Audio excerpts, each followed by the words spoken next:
Cheat masala. ಎಂತ ಅಡಿಗೆಯ ರುಚಿಯಾಗೋ ರಹಸ್ಯವು 20 ರೂಪಾಯಿ. ಮೆಟ್ರೋದಲ್ಲಿ ಅನ್ಯ ಭಾಷಿಗರ ದರ್ಬಾರ್ಗೆ ಸಂಬಂಧಪಟ್ಟಂತಹ ಸ್ಟೋರಿ ಇದು. ನಾವು ಪದೇ ಪದೇ ಹೇಳ್ತಾ ಇರ್ತೀವಿ, ಮೆಟ್ರೋದಲ್ಲಿ ಪ್ರಯಾಣ ಇರಬಹುದು ಅಥವಾ ಸಾರ್ವಜನಿಕ ಸ್ಥಳದಲ್ಲಿರ್ಬೋದು, ಬೇರೆ ಊರಿಂದ ಬಂದ ಬಳಿಕ ಇಲ್ಲಿ ಹೇಗೆ ನಡ್ಕೊಳ್ಬೇಕು ಅನ್ನೋ ಸಿವಿಕ್ ಸೆನ್ಸ್ ಯಾಕಿಲ್ಲ ಕೆಲವರಿಗೆ ಅಂತ ನೋಡಿ. ಕನ್ನಡಿಗ ಪ್ರಯಾಣಿಕರಿಗೆ ಅವಾಚ್ಯ ಶಬ್ದದ ಬಳಕೆಯನ್ನ ಮಾಡಲಾಗಿದೆ. ಸ್ಪೆಷಲಿ ಮಹಿಳಾ ಪ್ರಯಾಣಿಕರಿಗೆ ಅನ್ಯ ಭಾಷೆಯ ಮಹಿಳೆ ನಿಂದಿಸಿದ್ದಾರೆ. ಶನಿವಾರ ಮೆಜೆಸ್ಟಿಕ್ ಮೆಟ್ರೋ ನಿಲ್ದಾಣದಲ್ಲಿ ಘಟನೆ ಆಗಿದೆ. ಮೆಟ್ರೋ ಹತ್ತುವಾಗ ಮಹಿಳಾ ಪ್ರಯಾಣಿಕರು ಅಡ್ಡ ಬಂದ ಹಿನ್ನೆಲೆಯಲ್ಲಿ ತಾಳ್ಮೆ ಕಳ್ಕೊಂಡ ಅವರು, ಮೆಟ್ರೋ ಹತ್ತಬೇಕಾದ್ರೆ ಸುಂದರವಾಗಿ ಕಾಣ್ತೀರಿ ನೀವು, ಬಾಗಿಲು ತೆರೆದ ತಕ್ಷಣ ರಾಕ್ಷಸರ ರೀತಿ ಕಾಣ್ತೀರಿ ಅಂತ ನಿಂದಿಸಿದ್ದಾರೆ.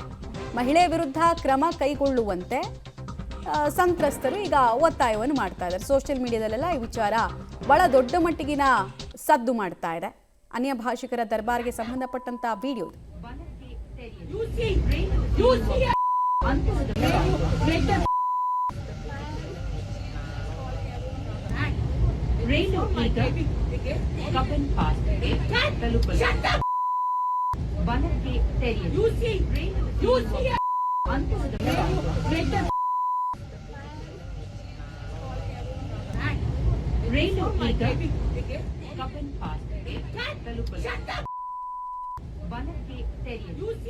ಡೀಟೇಲ್ಸ್ ಕೊಡ್ತಾರೆ ಮಾರುತಿ. ಪೀಕ್ ಅವರ್ನೆಲ್ಲ ರಶ್ ಇರುತ್ತೆ. ಎಸ್ಪೆಷಲಿ ಮೆಟ್ರೋ ರೈಲ್ವೆ ಸ್ಟೇಷನ್ ಅಂತ ಹೇಳಿದ್ರೆ ಯಾವಾಗಲೂ ರಶ್ ಇರುತ್ತೆ, ಪೀಕ್ ಅವರ್ ಇರಲಿ ನಾನ್ ಪೀಕ್ ಅವರ್ ಇರಲಿ. ಇಲ್ಲಿ ಮಹಿಳೆದು ಏನಂತೆ ಪ್ರಾಬ್ಲಮ್ಮು, ಯಾಕೆ ತಾಳ್ಮೆ ಕಳ್ಕೊಂಡ್ಲು, ಮತ್ತೆ ಸಾರ್ವಜನಿಕ ಸ್ಥಳದಲ್ಲಿ ಪರಸ್ಪರ ಗೌರವ ಕೊಡೋದಕ್ಕೆ ಇವರಿಗೆಲ್ಲ ಏನು ದಾಡಿ ಅಂತ? ಖಂಡಿತ ಇದೇ ಪ್ರಶ್ನೆ ಈಗ ಸಾರ್ವಜನಿಕರು ಕೇಳ್ತಿರುವಂಥದ್ದು. ಶನಿವಾರ ಮಧ್ಯಾಹ್ನ 1:45 ಸಂದರ್ಭದಲ್ಲಿ ಈ ಘಟನೆ ನಡೆದಿರುವಂಥದ್ದು.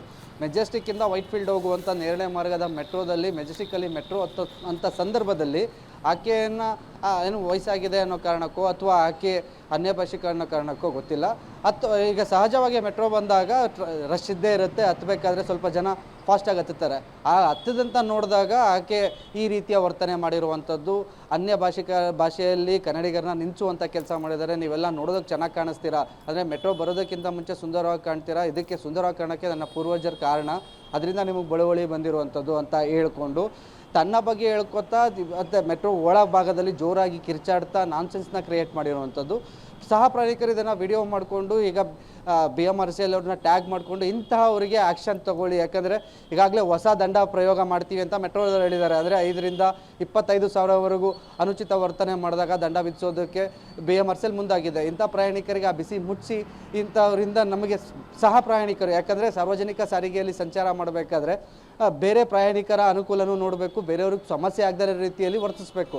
ಅದನ್ನೆಲ್ಲ ಮೀರಿ ಈ ರೀತಿಯ ವರ್ತನೆ ಎಷ್ಟರ ಮಟ್ಟಿಗೆ ಸರಿ? ಸಾರ್ವಜನಿಕ ಸ್ಥಳದಲ್ಲಿ ನಿಲ್ಲಿಸೋದು ಅಂದರೆ ಬೇರೆ ಸಹ ಪ್ರಯಾಣಿಕರನ್ನು ಅವಾಚ್ಯ ಶಬ್ದಗಳಿಂದ ನಿಲ್ಲಿಸುವಂಥ ಕೆಲಸ ಮಾಡಿದ್ದಾರೆ. ಇದಕ್ಕೆ ಆ್ಯಕ್ಷನ್ ಆಗಬೇಕು ಅಂತ ಈಗ ಸಾಕಷ್ಟು ಪ್ರಯಾಣಿಕರು ಸೋಷಿಯಲ್ ಮೀಡಿಯಾದಲ್ಲಿ ಆ ಪೋಸ್ಟನ್ನು ವೈರಲ್ ಮಾಡ್ತಾ ಮೆಟ್ರೋದವ್ರಿಗೆ ಗಮನಕ್ಕೆ ತರುವಂಥ ಕೆಲಸ ಮಾಡ್ತಿರುವಂಥದ್ದು.